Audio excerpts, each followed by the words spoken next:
All right, welcome to episode 63 of Adventures in Inbetweening. Today I am looking at an episode from Batman, the animated series, Season 1, Episode 47, Birds of a Feather, starring the Penguin.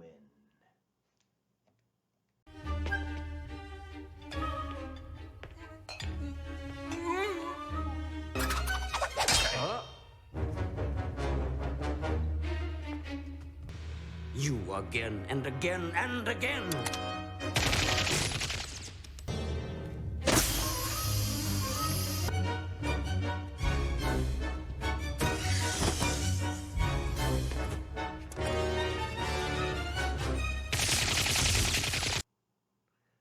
All right, well, there is a gold mine of information here, so I want to break down a bunch of this.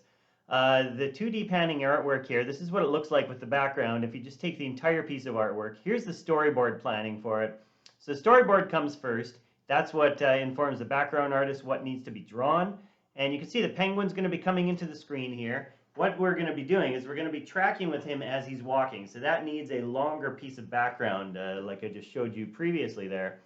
And this is the way, just take a step back. This is all 1992. This is pre-digital ink and paint. This was all painted on cells and shot with a big camera, and the camera could never really move. So this was all about moving the artwork underneath the camera to give the impression that the camera is moving. And it's all just a 2D cheat that was done for decades and decades. Here's another pan coming up. So we've got these hands up here. Let's talk about some 2D artifacts. Boom, the bat cuffs come in. Now you can see what happens with the cuffs. They're kind of wobbling on the wall there, and the line where it's connected to the wall and the traceback line on the wrist is kind of shaking and not quite matching the wrist. This is just how things had to be done back in the day. There was a limited number of layers that could be used. So we're going to be panning with the characters motivating the camera pan. Here's how it looked in the storyboard. We're starting up here, we're doing a diagonal pan down to reveal Batman, and then Penguin's going to come in. So let's start panning down here. Again, the goons are motivating the camera. Here's a few of those screenshots just showing what the pan's going to look like as we're going down. And panning down, easing in. See, we get to Batman there, the camera arrives, and now Penguin's going to be coming from off screen. And this is all just, this is part of the storytelling. It's all just creating, and you can see that he wasn't quite overdrawn enough on the bottom right there. Again, just another artifact of the ink and paint days. Sometimes those things didn't quite extend to the outside fields there. Here's some acting that Penguin is doing. I love the bird-like hands, the design. All the designs in this show were just wonderful. It's hard to believe to me that it's over 30 years old already, because I was in my 20s when I was watching this stuff. Every week waiting for the new one. You can see Penguin here, and really did a great job with the boards here. We've got two poses with the boards just to show his range of motion. And whenever the storyboards can give that kind of help to the animators, it's always useful and saves time, solves problems earlier on. Penguin's going to turn and plant his feet here. He's got his umbrella gun out, and he's going to start firing with it. Shooting these. We don't see any projectiles or anything. We just see the effect there. And see, we've got the storyboard panel there, and the storyboard panel showing him firing. I love that we don't see anything firing away from it, and same with the hits. Here's a storyboard from Batman hiding away from the umbrella gun, and it's all just about the impact. It's all about the shots and the impact, and there's not anything drawn that's actually flying through the air, which is kind of cool. It kind of gives it a bit of a surrealistic noir feel. One frame impact on the ground there. You can see those overlay details are being added on the carpet there and on the ground as it hits along. It's just changing the overlays and making sure that that's all working. One thing to note about this, and a lot of 2D animated cartoons, the tones are all drawn on, and that was usually done by the effects department. But it's still, it's a lot of extra time that needs to be taken. You can see story point wise here, Penguin's got his smoke bomb eggs.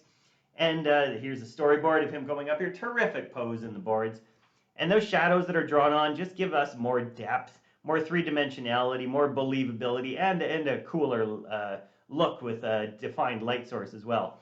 Leading with the elbow. I mean, anybody that's ever worked with me, I'll always be saying lead with the elbow. That's one way to create more contrast and shape change on any kind of action that involves arms moving. Whoosh! Here comes the smoke up quickly here. And we want to get into a cycle with this smoke. So let's start looking for where this cycle starts and ends here. So what we want to do is we want to match up those drawings. So you can see 1819 on the time code and 1915 are the same frame. So it's a 10 drawing or a 20 frame cycle. Each drawing's holding for 2 frames. And so you can see as we're looping through here, I'll play it through a few times. There we go again. There's the cycle starting again. And there's the cycle starting again. And you can see, even though I'm just looping and looping, you can look at the time code. It's absolutely seamless. And that's the way cycles should be.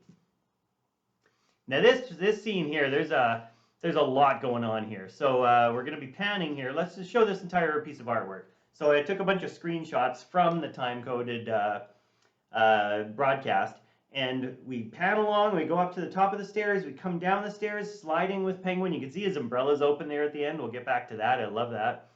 And then we're going to pan back up to where Batman is. So thinking about the pre-planning of all of this, this is the way that it was planned out in the storyboard stage. Penguin's going to run in. We're tracking with the Penguin. We have an overlay there with the light and with the railing. Penguin's going to jump on the railing. You can see the poses, B, C, D, E, sliding down, coming towards the camera. This is all necessary, and then we're going to be panning back up to where Batman's going to enter. This is how 2D cartoons are made, and any kind of cartoon, any kind of film really can be planned out this way, and ideally, if we can visualize clearly what's going to happen before it happens, it makes everything go so much more smoothly and more efficiently. Here's some of the notes you can see on the right side of the storyboard. Penguin runs along the scene or into scene along the railing, antics to jump, leaps onto railing, slides down, his umbrella opens, and the last one there is drops down. This is all broken down in the storyboards. So let's break that down.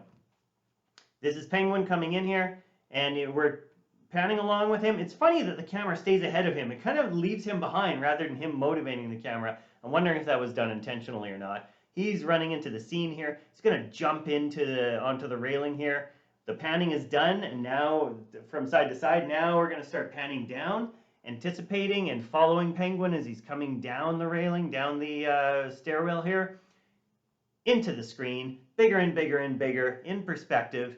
Umbrella is open here, and we're going to get this really nice shape change where the umbrella closes as he's bringing it across in front of the screen. Terrific, because that's the next thing we're going to be focusing on. Penguin's going to be pointing his umbrella, getting ready to fire at Batman as he's coming in here. So we're going to be panning where the Penguin is looking, up to the top. Here comes Batman. It's Batman's turn now. He is, and here's the storyboard for him as well. When he comes in, he's going to be running along, and we're going to follow a same trajectory as we did with Penguin here. We're going to give Batman a beat, though. He's going to run in. He's looking around, and now the shots are going to start hitting on the railing here. And I'll show it at the top right and then closer in the main screen here. Boop, boop, boop, boop, boop, boop, boop. And in this case, we don't really see the impact on the railing. It could have been because they'd already used up their 5 layers of cells. You couldn't go more than 5 layers or else things would start to get muddy. So in this case, yeah, they just used what they used. And it turned out terrifically. I just love the look of this series. I love the pre-planning. It was one of my early interests in animation, and I'm glad that I get to break this little section down from that one episode. Thanks so much for checking it out, and I'll see you next time. Take care.